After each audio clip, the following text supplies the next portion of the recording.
great, thank you. I'm going to have to do something after the meeting, but Yeah. it's recorded. Okay, we should, as long as it's recording, we should be okay.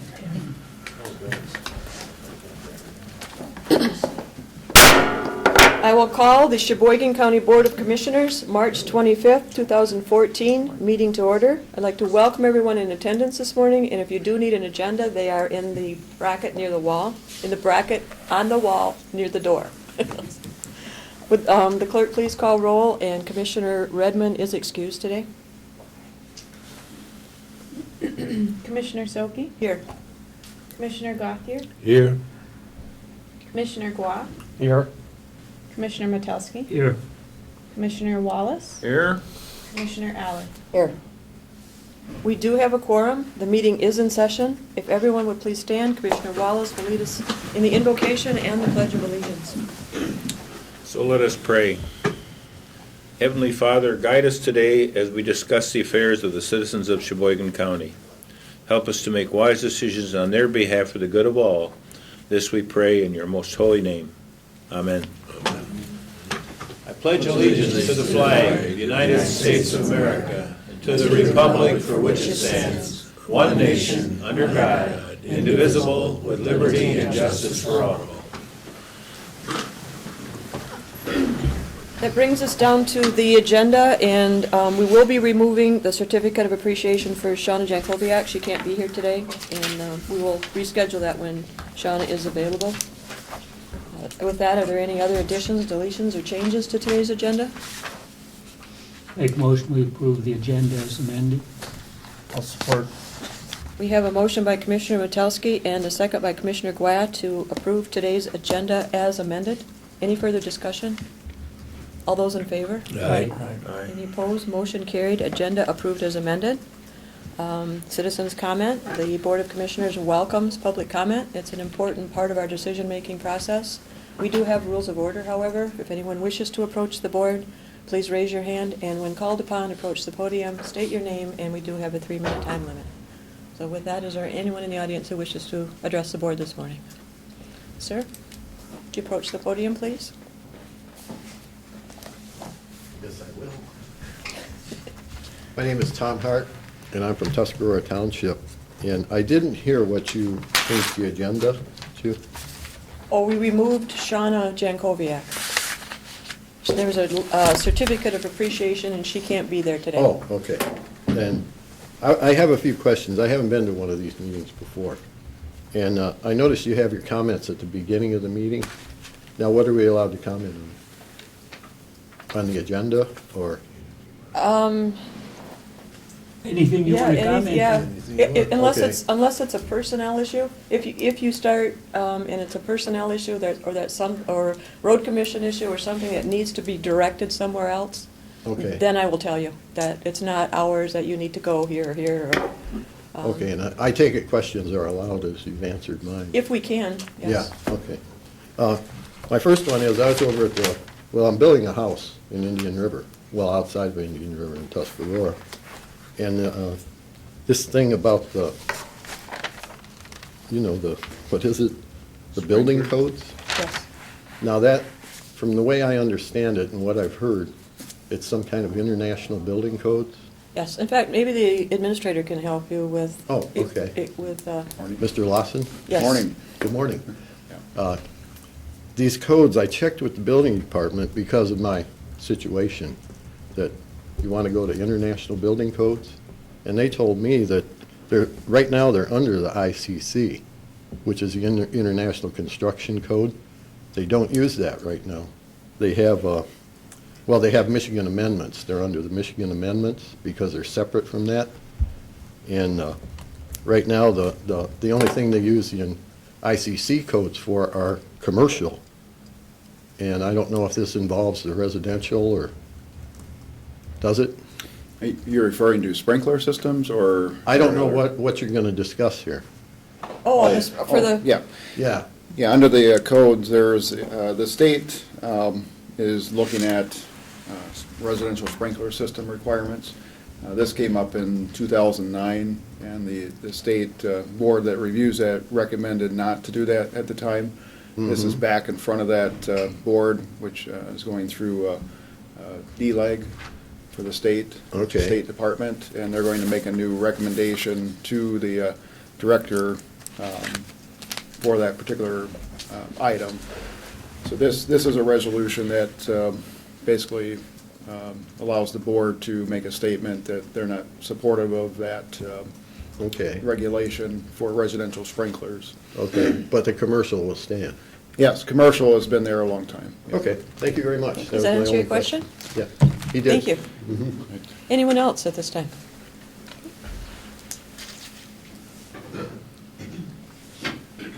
My name is Sue Budzinski. I live in Burt Township. I have a business in Cheboygan. I checked on the website this morning before I came in, and I drove 2 miles from my office to here. This agenda was not yet posted on the website. Is there a reason why that's not posted in a timely fashion so that anyone who may be interested in this information that you're going on as far as the building code could make arrangements to be here? Unless they walked in the door this morning and picked up one of your flyers in the bracket by the door, they don't know. I called my husband this morning, who is a builder, and he said, I can't make it to the meeting. And this has happened before, not only with the commissioners' meeting, but with the planning and zoning. That agenda is not posted, in my opinion, in a timely fashion. We will look at that.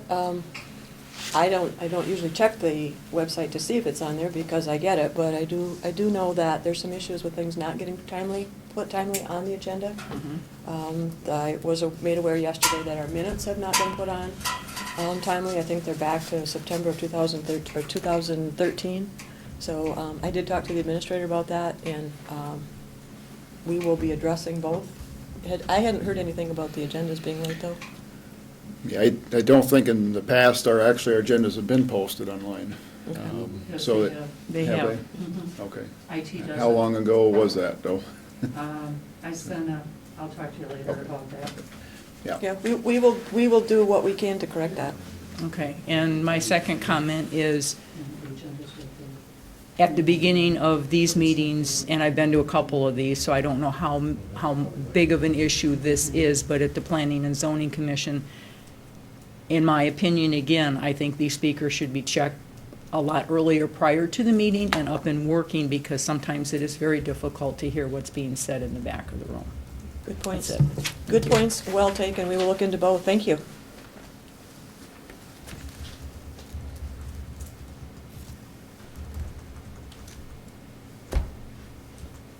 Okay, anyone else at this time?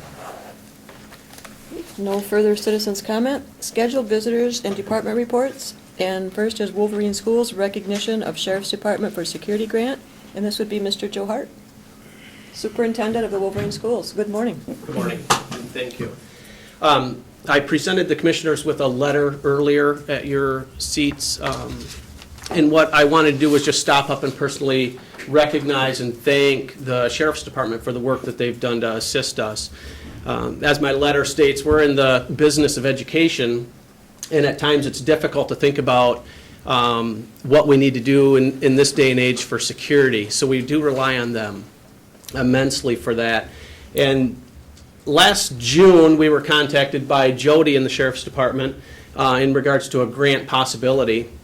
And it was nice that she recognized, number one, the grant, but also recognized our needs.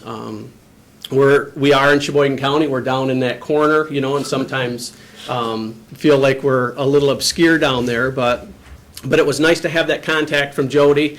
And after a lot of hard work and coordination between ourselves and the Sheriff's Department, and a lot of communication between myself and Jody as well, we were able to receive that grant and make progress in our security means. It was a $20,000 grant, which is huge. And what that did for us was amazing in regards to our ability to keep our staff and students safe. So I appreciate the opportunity. I appreciate the efforts that the Sheriff's Department does for us, and wanted to make you aware of that. So thank you. Thank you. Thank you Any for. questions in regards to that at all? Or? Any questions on, we do have some information before us with the letter. Madam Chair. Commissioner Gothier? Not a question, just a comment. You may be in the corner of the county, but I went down to an art show a couple years ago, and I thought it was rather outstanding. Nice. So I think Good. you do good work there. Good, thank you, thank you. We know they're Mr. Hart, we're also thankful that you're recognizing Jody. Dale, do you want Jody to come up? I brought Jody down here. Yeah, I'm sure you dragged her. I was just gonna say, I'm glad you recognized her because she won't come down here. She doesn't. She does not, and literally, since I've taken office in 2001, probably 4 million at least in Yes. grants that she's written. She's the one behind the scenes. I know for every annual report I've done for the last 14 years, I've mentioned that, but she's the unsung hero here with these grants. Way back in 2001, when I asked her to be my administrative assistant, I said, "Joe, will you do this?" She said, "Yes." I said, "Good, because you and I are going to Lake Superior State to a grant writing class." And we did a grant writing class for Lake Superior State. It cost us $500 and some each, taxpayer dollars, paid for that. And like I said, the return on investment on that with her has been at least 4 million. I'm probably way low on that. She just took the ball and she has run with it. When this grant came up to $20,000, she found it. She said, "Hey, Sheriff, this might be something that Wolverine can use." And we had just done some rapid deployment training down there, rapid response training. And so Jody ran with it. She got with Joe. She got with Doug Tippett, the principal at the high school down there in Wolverine Schools.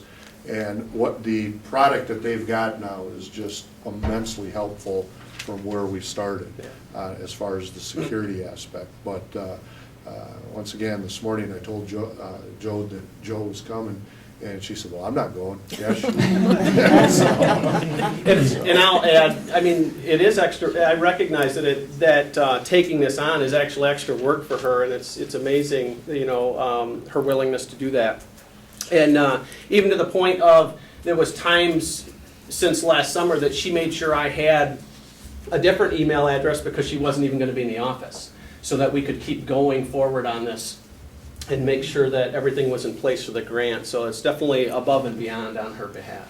She took her personal vehicle, drove down there on her off time to see the layout of the schools. And so, yeah, she's very devoted. And once in a while, we get to bring her up front and say, "Hey, thanks." And she's a crybaby too. So, so anyways, with that Thank you. being said, Thank Joe, you. I appreciate you coming up and recognizing Joe Thank you. for all Thank her you. hard work. And like I said, commissioners, you've heard her name numerous times over the years. Yeah. This is the first time I was able to drag her down here though, so. You know, you routinely drag people down here for recognition, and none of them want to be here, and they don't want the recognition, those coming from your office. But Jody, we are really glad that we can tell you in person, because you have brought in a tremendous amount of money for this county, not just this grant. And this is an important grant, especially school safety. So we really appreciate that. And we, like we said, we appreciate you coming in so that we could drag her down here Yeah. and tell her how much we appreciate her. Certainly. Thank Thank you. Thank you. Thank you. you. And thank you, Joe, for taking your time.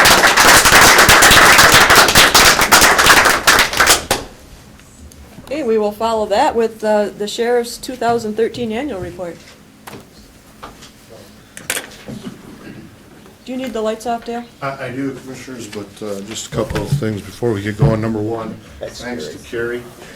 Every year I do my annual report, and every year Carrie corrects me.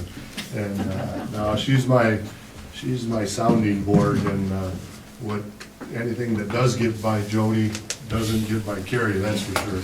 But Carrie's been a tremendous help with all of our grants and my annual reports and everything.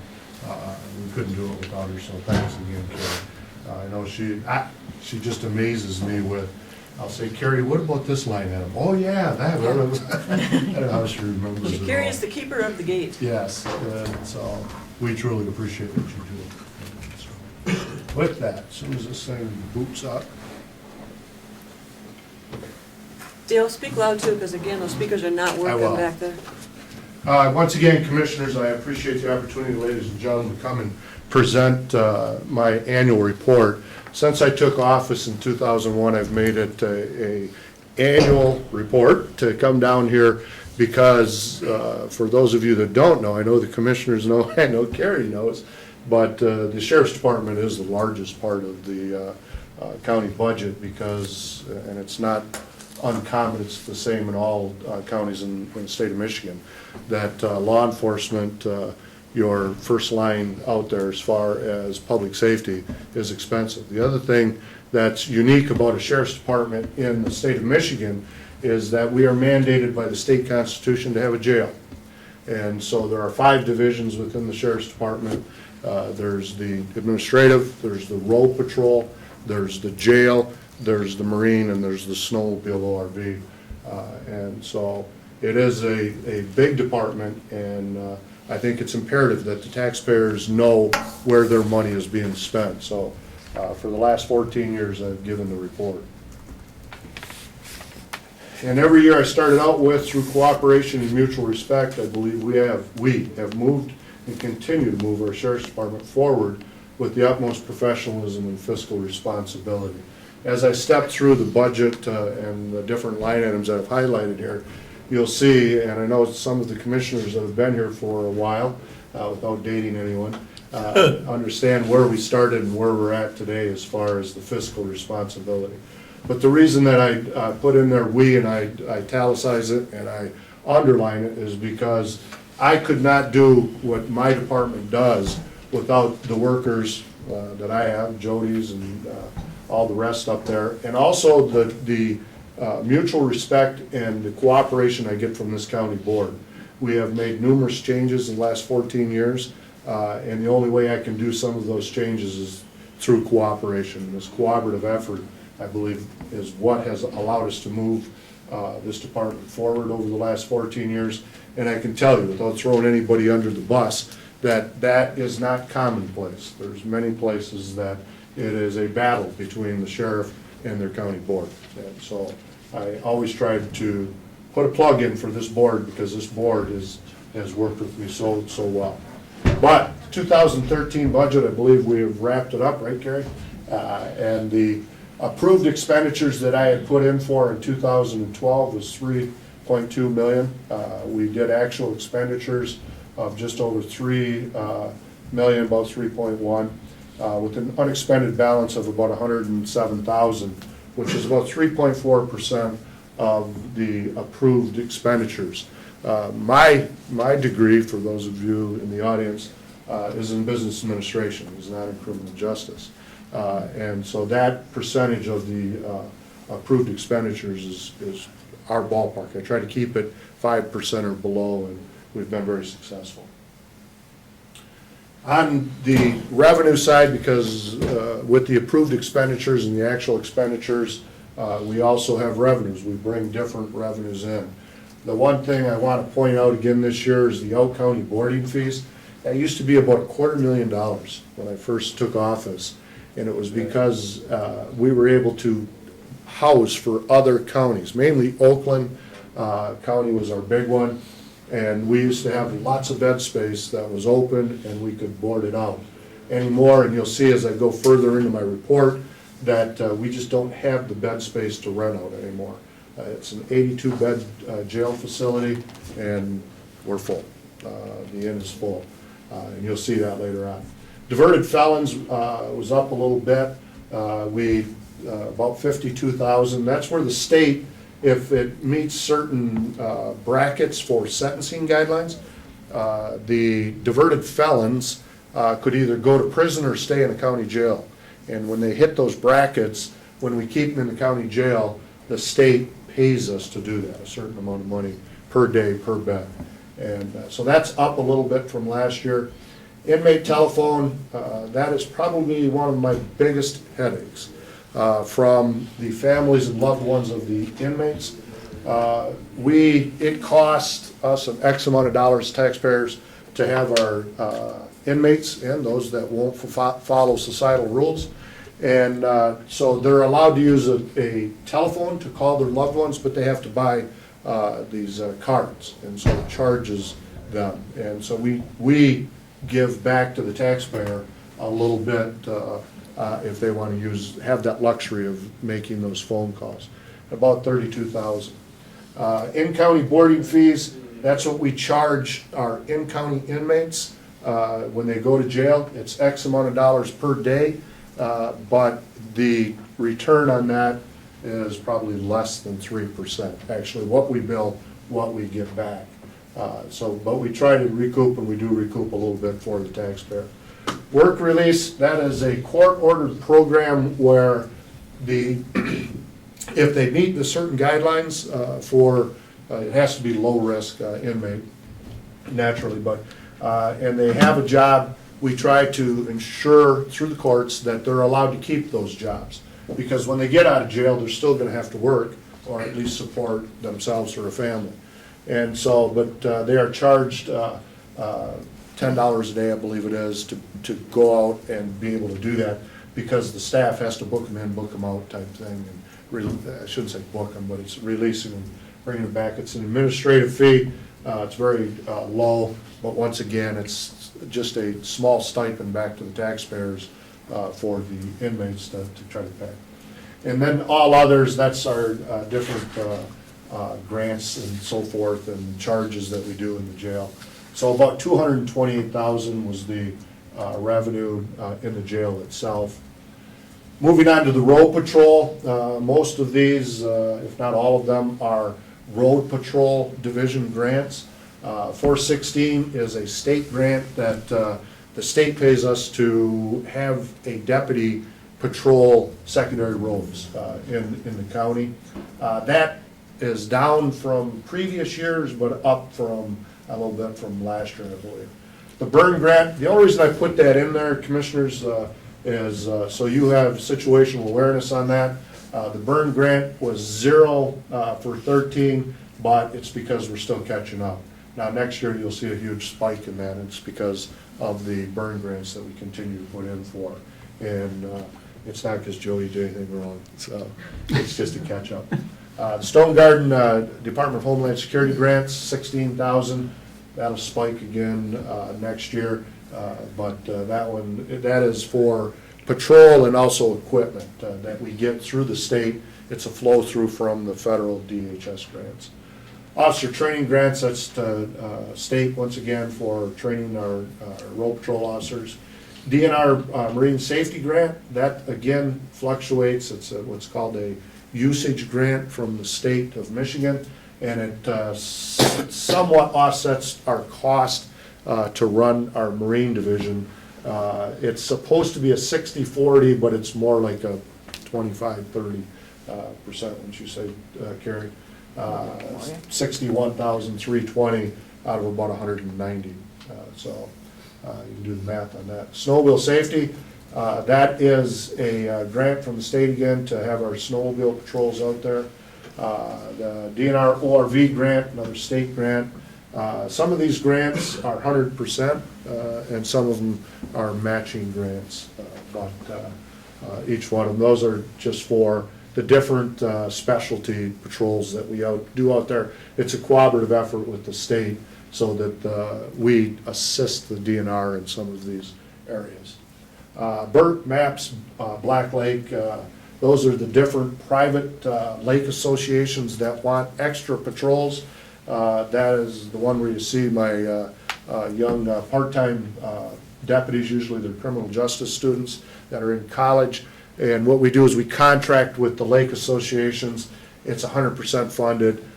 They just want, and we bill them. And we have contracts with them. We bill them for specialty patrols in certain areas of the lakes. Like I said, that's the ones where you'll see the jet skis out there. K-9 unit donations. Every year I put a plug in there to the Metelskis, Tony and Roberta, because without their $5,000 annual donation and literally the hundred and some $1,000s that they've put into this, we would not have a K-9 unit. K-9 unit's very expensive. It's a specialty unit. It is a tool in our kit bag, if you will, and we just, I mean, we've grown so used to having that dog there, and that would not be possible with our funding levels in this county unless the Metelskis had stepped up and said, not once, but twice, we want the dog, we want the vehicle, we want the training, we want all of this. And then when the vehicle started getting a lot of miles on it, they stepped up again and said, we'll buy another vehicle. And every year, they still give the $5,000 to keep that program going. So, Tony, and I know Roberta's not here today, but thank you so very much again, not just from me, not from my department, but from the citizens of this county, because we would not have that. And our canine program is second to none. It is second to none. Now I know how Jody feels. But Jody's still crying. Yeah, she's still crying. Shame guy. She said she'll share her Kleenex. And then all the other grants are the different things, the small grants, if you will, that Jody finds out there. Everything from pharmaceutical companies to Presque Electric to anybody that'll give us some money, Jody gets them. So, but total grants on the road patrol side, or what I've designated as road patrol, about 172,000. Drug forfeiture, once again, this county board, about 10 years ago, I approached and said, listen, one of the biggest problems that we face in law enforcement, not just Cheboygan County, but in law enforcement in general in the United States, not even the state of Michigan, is illicit pharmaceutical drugs. And I approached this board with a program, a proposal. We then hired a deputy. It's 100% funded by this board, by this county, and that deputy's specialty is in pharmaceutical drugs, to include methamphetamine. We sent him to the DEA to be specialized training in Quantico, Virginia. The feds paid for all that. The feds paid for about $5,000 worth of equipment and training and so on and so forth. And that guy is out there, and it's the illicit pharmaceutical trade, i.e. the prescription drugs, Oxycontin, methadone, oxycodone, you name it, the ones that are abused. He's out there. He not only trains, and you'll see it later on, he not only trains our department, not only chases the bad guys, if you will, but he also has started everything from in-school training, we train the school and the staff, the medical community, and believe me, you can't teach the medical community anything, but he has worked that to that point where he goes in and trains the doctors what to watch for, and the nurses, the medical professionals. But for 2013, he had about 54 in forfeitures, where people that want to sell drugs, well, we take their cars, we take their houses, we take anything that they use in that illicit trade. So last year, about 84. Sheriff wage reimbursements, those are, once again, those are when we send our deputies to special events, i.e. the school, football games and stuff like that, basketball games. We have contracts with the schools and so forth and different entities where we charge them to have the dep there. And that's part of their our agreement with them for providing that. Sale of scrap and salvage, that's a new line item that Carrie put in there, once again, the Hawk, and she was absolutely correct. And what that was is, back up to line one, drug forfeitures. If we have a guy out there or gal that's selling illicit drugs and they're driving a old beater to get from point A to point B, and we arrest them and we forfeit that vehicle because it's part of the sale of illicit drugs, sometimes these vehicles aren't worth anything, so we sell them to scrap, and, or we sell them to the scrap yard for them to do something with. But that's where that comes from. Well, 4,000, I think he had about 5 or 6 vehicles is what part of that was. Total other revenues about 20,000. So if you take the total revenues from the divisions, about 418,000. You take the actual expenditures from the front and about 3.1 million. Subtract the revenues generated. What did it cost the Cheboygan County taxpayers to have the Sheriff's Department in 2013? Actual cost of about 2.678 million. So, little offset. getting into the jail itself, this 2013 was a busy year, to say the least. You can see out-county days, inmate days, 162. If you flip the in-county days of 28,047, flip those, when I first started, that's the way it was. We used to house a lot of inmates for out-county and few in-county. Over the years, with the different things that have happened in our community and statewide, nationwide, a lot of people are being held accountable for a lot of crimes that never used to have, or they never were held accountable before. And a lot of those are very serious crimes. And it's because the law enforcement profession is continuing to evolve from the old day, the butcher, the baker, and candlestick maker, to a profession.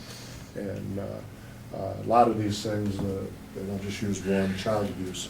It used to be the unreported, and now with the training, not only that the law enforcement has, especially training, but the schools and the medical profession, a lot of those things come forward now. And then 8 out of 10 is somehow drug-related. But average total of out-county, about 0.4, less than a half a person each day. 76.8 inmates per day in-county, and then a total of 77.2. Back to one of my first comments, that we have an 82-bed jail facility. As you can see, the inn is full. And this is just the average. On the weekends, when the courts have a lot of different programs where inmates come in only on the weekends. They serve X amount of weekends for X amount of months. That will really go up. We'll be actually in the high 80s. And then on Sunday or Monday morning, comes back down. But it is an average. This morning, when I looked at it, we were at about 74 inmates in the jail. And we try to keep it 10%, so you do the math, Claremont math, about 8 beds. We try to keep open because of that fluctuation, and we're right at that. And this morning, 74, it's 82, we're at 8 open beds. But as you can see, commissioners, ladies and gentlemen, from 2012 to 2013, we took almost a 20% increase in inmate population. And you'll see later on some of the other stats. But some of that is fluctuation we see year to year, and some of it is that we have problems in the community. The community corrections, I'm going to caveat this with, and you can see if you can read my smaller bullet, these are numbers that are presented to me through the community corrections program, and those numbers are fed through the DOC, or the Department of Corrections. The $93,680 is based on a $48.56 a day cost. That is not our cost. That is a cost generated by the DOC through this community corrections program. It is a state average, is what I've been told. But the thing to really pay attention to on this is right there. The 1,929 inmate days. If you add that to the 28,000 that you saw, we're around 30,000, and we would be overfilled. We would be declaring an overcrowding emergency in the jail if we did not have this program or something similar. But you can see that when you do the math with their numbers, it saves about $257 a day. I put this little caveat in there of $46.85, and that's based on an incremental cost. The incremental cost for an inmate is about $8.85 per day. What that is it's food. That's the 3 meals at $2.95 a day. They get 3 hots in a cot when they come to jail. But that's the incremental cost, because the number that the program is using, and I'm not trying to throw the program under the bus, but their set guidelines, that number does not take into effect the overhead costs. Our fixed costs that are already there. And so the true number actually is the $46.85 a day, which is the incremental food cost. Now, there would be some other costs that would also be included as time went on, i.e. medical, if they have to go to the doctor or something like that. But and I'll discuss a little bit of that too. But the one thing that I think, and the number one thing, is this many inmate days, and the number two thing is right here. This labor force to civic, nonprofit, and municipal governments. What they do is they take these low-risk inmates and they give them day for day, if they go out and work. If they work 8 hours a day, sometimes more, to one of those, either civic, nonprofit, or municipal governments, they go out and they work. And I'll just use one example, the Salvation Army. We send 2 or 3 a day out of the jail over there to be a labor force. And so the Salvation Army, they're a nonprofit. They benefit greatly because they don't have to pay them anything. The other thing that it does, in my mind, is that it instills a work ethic in these people. Some of these people that go out on this program have literally never worked a day in their life. That's why they're in jail. But it allows them to build a work ethic. It doesn't work for all of them? No, absolutely not. But we have had several over the years hired by different companies because of what they saw through this. And some of these people just need that break, need that work ethic instilled, or at least the opportunity to instill, and they're off and running.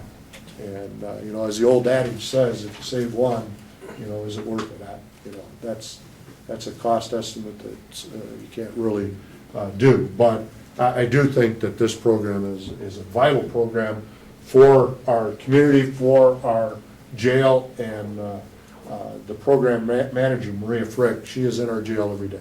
She is in there doing the intakes, talking to these people, screening these people, because not everybody gets to do it. And when they screw up, and they do screw up at times, some of them, Marie has been outstanding in bringing that to us so that we can hold them accountable.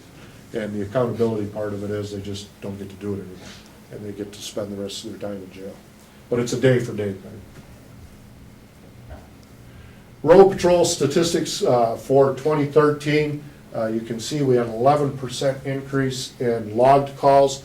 The logged calls are any call that go through our 911 Tri-County Center, and our deputies get dispatched too.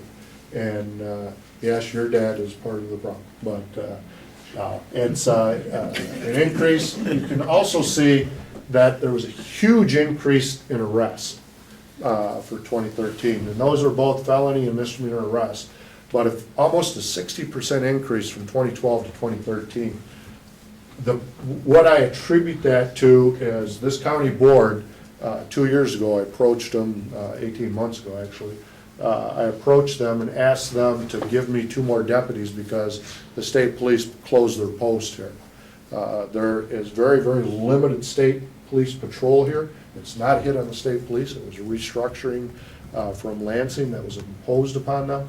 But they closed the Cheboygan post, and I thought it was essential because of the workload at the time that I approached this board and put together a proposal where we eliminated 1 position in the jail and put 2 more road deputies onto the road, certified road deputies. It was still a cost to the taxpayer. This board approved it, and I think this is a direct reflection of that.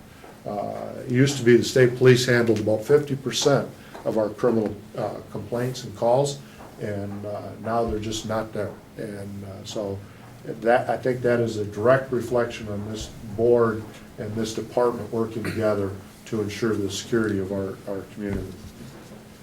Along with that, the Cheboygan County Search and Rescue Team responded to 16 calls, once again, 100% success. This is a cooperative effort between the Sheriff's Department and each of the fire departments in our county. We started this team back in 2003. We trained them for 12 months on search and rescue operations. Every fire department in Cheboygan County is represented on this team.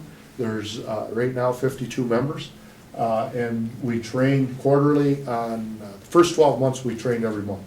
And once it got up and running after 12 months and I said, Dominoes and Biscuits, you're ready to go, they have went off and running, and they train quarterly now, and they are extremely proficient in search and rescue operations. In 2013, we had 16 calls for them with 100% success. So far, knocking on wood, we have not lost one. The Malaysian plane would have gone down here, we'd have found it. Ah, yeah, the Malaysian, it came here, we had them. But that is a true success story from the inception of government working in a cooperative effort. Tell me how many people can say that. But, it is true. School liaison officer, once again, that is 100% funded by this county, and the schools, I think, would attest to the necessity for that officer being in those schools. And Cheboygan, Wolverine schools, Tuscarora, the Inland Lake schools, they do their own. The K-9 unit, once again, I told you I'd come back to that. In 2013, we had 28 calls. 21 of them were for narcotics. Once again, 8 out of 10. Carrie, don't correct me on the math on that one.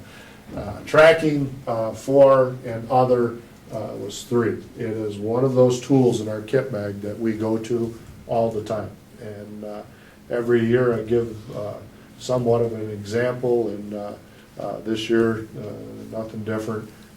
We had another case where out on the freeway, we had car stopped, and the officers that stopped thought, hey, something's not quite right, called the dog, and the dog tore the car up, and yep, we had drugs. So once again, that dog is just an invaluable asset to our community and our department. The National Certified Prescription Drug Diversion Officer, that's the one I was telling you about earlier, that this board approved and is fully funded. He had 63 investigations, 28 of them are scheduled narcotics. Scheduled narcotics are those are the ones that they go to prison. And about 84, 54 in forfeitures. And right now, that is just a never-ending battle. And I know that there's argument out there, well, we're not winning the battle on the war on drugs. And I can tell you that if we don't keep fighting the war on drugs, drugs will destroy us, period. These drugs, especially these new wonder drugs, which they are probably, well, not probably, they are wonder drugs if they're used for the right reason. When they are not, they are so addictive that it totally destroys the person and the character. We have individuals in that jail right now that are thanking us for keeping them in jail because they know if they go back out, they'll do it again. And one of the main terrible, terrible drugs that is out there right now is methamphetamine.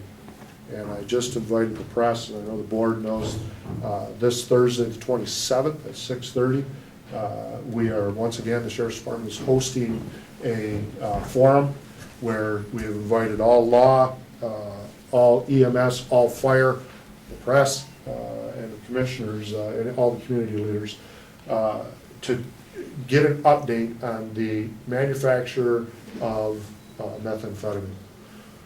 We have had numerous labs throughout the northern Michigan area. We have had limited labs in Cheboygan County, and I still believe that one of the main reasons for that is we carry the big stick. We carry the big stick, and the bad guys know that. They know where they can go and where they can't. There are some very intelligent people out there that are doing this, and they do it for 2 reasons: money and addiction.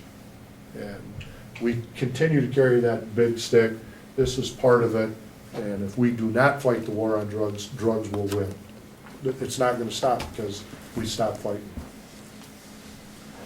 Some of the other community policing policies we have, the Victim Services Unit.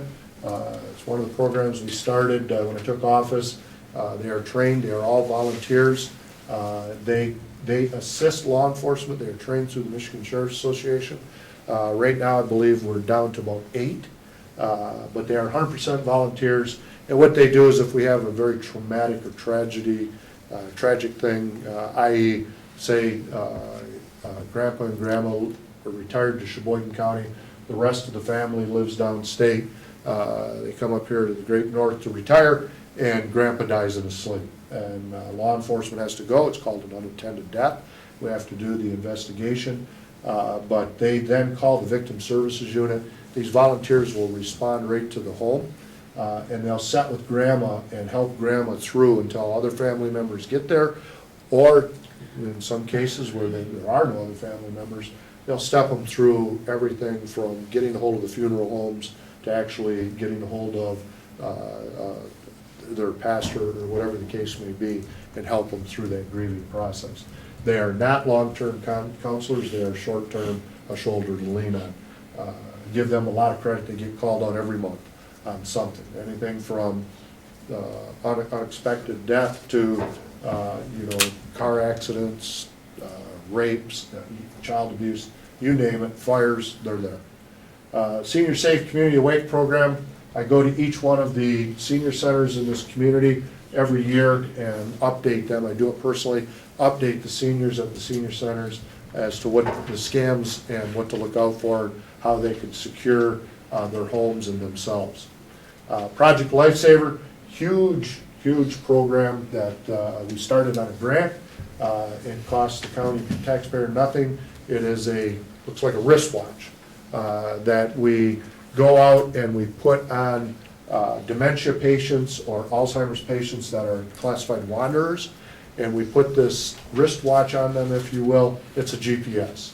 And 8 out of 10 wanderers that die from hypothermia are found within a half a mile of their place of care. In other words, if it's their home or they're at an adult foster care or whatever the case may be, they are found within a half mile. The Project Lifesaver puck wristwatch that we put on them, we have the equipment, we can reach out 1 mile, and it's just like a dog collar type thing where it tells you exactly where to go, the directional finder. If we can't find them in 1 mile, we call the Coast Guard. We have a mutual aid agreement with the U.S. Coast Guard. They come over with a helicopter, they pick us up to 1,500 feet, and we go out 7 miles. So we have X amount of these wristwatch GPS units, and right now all but one are being used. And so once again, it's all grants that funds that. National Child Identification Program. Every year we provide free fingerprinting DNA kits to kindergarten and first graders in all of the schools. And it is funded through the civic organizations I go through every year, and the Untamed Sportsmen, Kiwanis, and Rotary, the different clubs in Cheboygan County, they donate to that, and we buy these packets and we hand them out in every one of the school districts. A Child is Missing program is another grant program that has been in effect, and we've already had a few saves with it, where the officer goes out. It's based out of Florida, out of the state of Florida. The officer goes out, and little Susie, who's 3 years old, is 2'2", and has blonde hair, blue eyes, and a pink sundress, and she walked away from Grandpa and Grandma's house 10 minutes ago. The DEPs go out, they call this program, they do the recording, and they say, little Susie, blah, blah, blah, last seen, last wearing, at this address. This program is satellite-based. It zeroes down on that address that they're calling from, and it starts, and every minute it makes 1,000 phone calls. And it starts in a 1 mile radius, and it gives that officer's, whatever that officer just said. It calls everything from cell phones to business phones. It'll leave a message on the recorder, and it doesn't stop. And we can continue to expand that hour by hour if we want. In other words, after the first 15 minutes, if a 1 mile radius hasn't produced anything, we can call them back and say 2 mile radius, 3 mile radius, and go on and on. And so far we haven't, well, we did. We had one case with a child in Tuscarora Township recently. Prior to that, we had an adult foster care, and within 15 minutes of both of them, we found both the child and the adult. It's a great program.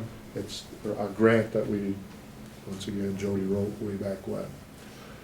Some of the other highlights, the jail medical program, commissioners, and for the press, you'll see the comparison between our surrounding counties and what we actually spend on inmate medical. Our closest is less than half. I think we spent about 40,000 in 13, roughly. It's in your packets. But when you compare that to some of the surrounding counties, you'll see that we're still less than half of what it costs. And I attribute that to two things. Number one, we, once again, have this wonderful cooperative program with District 4 Health. It is one of those programs where government can work together to save money. I wrote the contract way back when I first took office. The District 4 Health nurse comes in. She's overseen by the District 4 Health doctor. And she does all of our medical that we can in-house. And we contract with them for X amount of dollars to do that. The other thing, and number one up there, but I think it should be number two, District 4 should be number one, a narcotic-free jail. Our jail is what's called a narcotic-free jail. We do not allow the severe narcotics in the jail unless it's a life-threatening thing. In other words, if they need them to sustain life, they can have them. But when they have them, we segregate them. And we put them in their own little jail cell. And we oversee them so they can't share those narcotics. And it's amazing how fast they get better and when that happens. But some of these narcotics are expensive. You know, I mean, one pill, it's not uncommon for one pill in some of these drugs to cost hundreds of dollars. And so when you take that out of the equation, you take some of the other costs that would be associated with running these inmates to the doctor's office versus having a nurse in the jail that oversees that. It's a huge savings, as you can see. The jails that I put in there, Emmett, Otsego, with the exception of Otsego. Otsego is only like a 21-bed jail facility, but you can see they're at 70,000 for 12. But Emmett, Alpena, and Charlevoix, they're all pretty close in size to our jail. Some a little more, some a little less, but they're right around the 100-bed jail facility. And you can see the cost. And for the commissioners that have been here, you remember their costs were even much more than that. They've actually kind of tailored their programs after ours, and it's working, and it's bringing down those costs. The MSTC Corrections Officers Training Certification, we have all of our jailers now are state certified, and that's what that means. Department cross training, minimum staffing, that continues to be a cost savings. Some of the programs that we offer in the jail, the AA, community mental health, HIV/AIDS prevention, substance abuse counseling prevention, GED, Bible study, mental health counseling, and the life skills group studies is the one that you just had community corrections in here talking about. And so those are the programs we offer in the jail to assist those that want assistance. Now, we can't force it, and we don't. Some of the inmates want it, some of them don't. Some of them benefit, some of them don't. But at least we offer it. With that, Commissioners, the Wolverine substation is the only substation we have now. We had one over in Waverly too, but it just wasn't being utilized. And Wolverine substation, we place a deputy down in the southern part of the county, Wolverine, so that people don't have to drive all the way up here if they want to talk to a deputy, if they just have a general question. It is on Thursdays from 11 to 1, and we do have a pretty good turnout there. We place a dep there, or I go down there and set there. But right now, it's mainly the road patrol deps swing in there, and that way, if people in the Wolverine area, southern part of the county, want to talk to a dep, they don't have to drive all the way to Cheboygan. With that being said, I'm still a firm believer in Benjamin Franklin's saying that well done is better than well said. Anybody can talk the talk, but I believe that we have done, and I say we again, this board and my staff have done the best that we can do for the taxpayers in this community, and I believe we continue to do that. I had to put the dog in there because he's the best looking one in the department. Yeah, no question. Yes, sir. Questions? Any Subject to your questions. Commissioner Goff, you. Not only well done, but well said, too. I agree with that. I like that. As you were giving your thorough presentation. There were a number of questions that popped in my mind, and then you answered them all. Except one, at the beginning, you said when you started here, there was like $250,000 in revenue in out-of-county boarding fees? Yes. And then- so what has accounted for the change? Is it more effective law enforcement or? No, what it is more effective law enforcement at the local level. We're holding people accountable at the local level. But even more so, a number of counties in the state of Michigan, mid-Michigan, figured it out several years ago that they could build bigger jails and house for Oakland, Macomb, and Wayne counties. And so they built new jail facilities down there. And so instead of Oakland, Wayne, or Macomb bringing them all the way up to Cheboygan, they house them local. That's part of what I was thinking. Maybe we should build a bigger jail as an investment. Well, and back then, we thought the same thing, Commissioner. And Leelanau County, one of our close counties up here, built a very big jail, and they have recently closed one wing of it because too many of the counties, mid-Michigan, built big jails to go after that money. Right, thanks. Any other questions? Sheriff, again, fantastic report. Appreciate your time and the attention, or the detail that you put into your report, because it does, after you get going through it, doesn't leave very many questions. That's a good defensive mechanism. Ward them off. Once again, Commissioners, I thank you for your assistance. I do mean that because, believe me, some of my fellow brother sheriffs do not have this working relationship, and it makes their job extremely hard. And some of that self-imposed pain, I get that, but it certainly is, it makes my job a lot easier and my staff's job a lot easier when we have the working relationship with this board. And also, I ping on Carrie and Jeff again, we have a very good working relationship, and I think it's synergistic in nature and not the fighting, so. Well, as I continually remind board members, again, and they get tired of hearing me, I want them to remember this, in that this board's priority for a great number of years now has been strong safety. Strong safety means a strong community, and for us, that's an economic base, that, people want to come where they see a strong stance on drugs, keeping the drugs out of here, because you do need the big stick. And we were the first ones to put in that prescription drug officer. We were one of the few counties that continued to fully fund school liaison officer, because that was a grant. In fact, we had, I think, at one time, the city of Cheboygan had a grant as well. They did. So we're down to one. So those are choices that this board made to put positions in other counties didn't have. And also, we did add deputies. We did add extra staff when the state police pulled out, which is important to us. And also, you didn't mention that we also support SANE. Yes. And have a deputy there as well. So, and those are choices that the board has made, and hopefully the board will continue to make, because it is important. And again, with the amount of drugs we have coming into this community, and we know there's some hard stuff coming in here, we need to continue to say, we don't want you here. And having that big stick, although it doesn't keep them out, it makes them think twice about, there is enforcement in Cheboygan County. We want that word out there. And those with a half a brain, like I said, some of these people are in it for the money and not the addiction. And those are the ones that are the smart ones. And they're the ones that do the research. They know which communities have the big stick and which ones don't. And once again, Thursday night, that's part of the reason for, this is the third time that I've hosted this up here for all of the first responders, not just law enforcement, because I want that out there. I want that knowledge out there, is what to look for.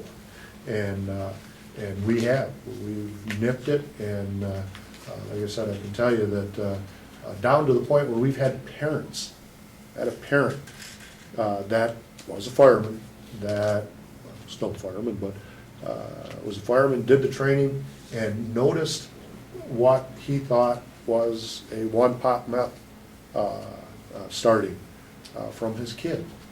And he brought the kid up here. He brought the one pot up here. That's when we quarantined the whole back parking lot. But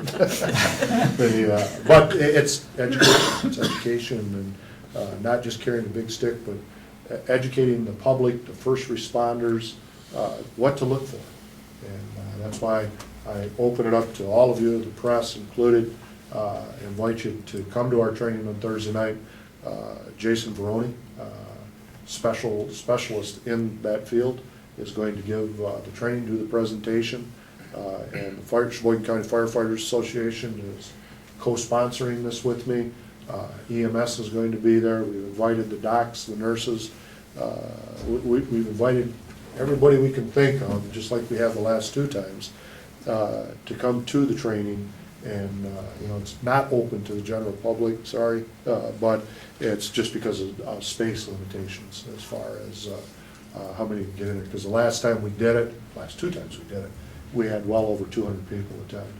And so we're looking for the same thing this time. Thank you again, Sheriff. Thank you for running a tight ship.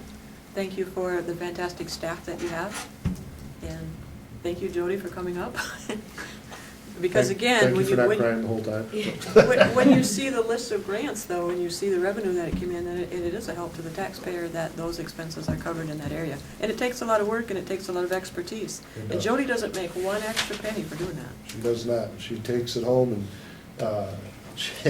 to the point where she was doing it on her home computer and with the invention of these iPads, pods, whatever those things are called. She even takes the stuff home with her with that. So she, like I said, the return on investment has been huge. And between Jody and Carrie, pretty good grant keepers. Absolutely, absolutely. Thank you. Whenever I get out of line, this one always comes and whacks me in the head. She does it. She does that to us. It's good. Any other She's doing her questions job. for the sheriff from anyone in the public or anyone else at the time? Commissioner Wallace? Yeah, Dale, what time is this and where? 6:30 at the Cheboygan KFC right here at the junction. Okay, thank you. And we're gonna, it probably lasts about an hour is what it lasts. But just because of the changes in the production of methamphetamine, the different things. I mean, when we first did it, it was a very detailed, multi-day production. Now they're down to what's called the 1 pot, which about an hour. So as this evolves and as they change and so forth, I think it's imperative that at least the first responders know what to look for, not only for their safety, but for us to try to keep a handle on this. Because the methamphetamine is just a Scrooge. I mean, how many years ago, Linda, did we go to that training out in Arkansas? Yeah. And out there it was destroying the communities. We got warnings at that time from the commissioners of the southern states saying that, I was sitting with the commissioners and Dale was sitting with the sheriffs, and they were both telling us devastating their budgets because of the medical costs associated, but also devastating the brains of their young people. Because it was so highly addictive. And they were at that time using what the anhydrous ammonia from the farm fields out there. Yeah, and they kept saying, this is coming your way, you need to be aware of it, you need to be, you really need to know what it will do to your county if it hits hard. And then they changed the method of cooking. But we also, that training was put on by, the DOC? And it was to teach me to bring back to the commissioners that federal law dictates what happens in the jail. And if Dale says he needs certain dietary, foods met, that's federal law. If he tells us that it's too hot, too cold in the jail, that's federal law. That what they wanted the commissioners to know is that when Dale says he needs something for that particular jail, because of federal law, we don't have a choice, we will do it. And sometimes it's a perception that prisoners are actually treated better than people on the street as far as dietary requirements, air conditioning, heat, that kind of thing, but that is the way it is. But then they went a little bit further and they told Dale about using chain gangs down there. So I had to hold him back, hold him down, go, no, you can't. We did check, Dale. it has merit, state of Michigan, but we did, we even bought the suits.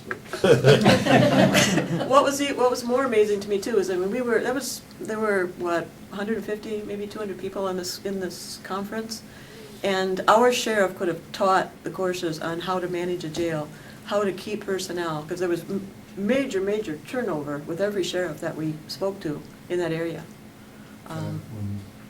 When we did our presentation, how many years ago was it? Well, that was a long time ago. 10 years It's ago? good 10. Their turnover rates were like 80%, and ours was less than 0.5%. And they were like, no. It seemed like everywhere we went, everyone had a gun in the back of their truck. We were right smack in the middle of Arkansas. We are. It was definitely It's like interesting. Sheboygan. It was good catfish dinners. Yeah, I was just thinking that same thing, fantastic catfish. All right, Okay, Commissioners, I've taken enough of your time. Thank you again. Good job. for Thank all your you. support. we'll take about a 10-minute break here and let Dale pack up his stuff and put the lights back on. and-